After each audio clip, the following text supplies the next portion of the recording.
17 сентября текущего года около 22 часов 10 минут напротив дома номер 3, расположенного на улице Юбилейная в селе Италмас Завьяловского района Удмуртии, 26-летний водитель автомобиля «Лада Гранта», не справившись с управлением, совершил наезд на опору теплотрассы. В результате дорожно-транспортного происшествия его 27-летний пассажир скончался на месте аварии. Водитель и два его пассажира, молодые люди 18 и 19 лет, с тяжелыми травмами госпитализированы. Со слов очевидцев, все участники дорожной аварии находились в состоянии опьянения. Компании употребляли спиртное до поездки. Сотрудниками госавтоинспекции выданы направления на медицинское освидетельствование для установления состояния опьянения в медицинском учреждении.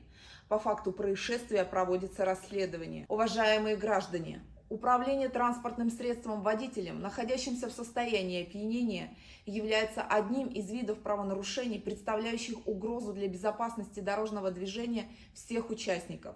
Не допускайте к управлению транспортных средств лиц, находящихся в состоянии опьянения. Своевременно сообщайте о нетрезвых водителях в дежурную часть ГИБДД по указанным на экране телефонам. Только совместными усилиями мы сможем предотвратить трагедии на дорогах.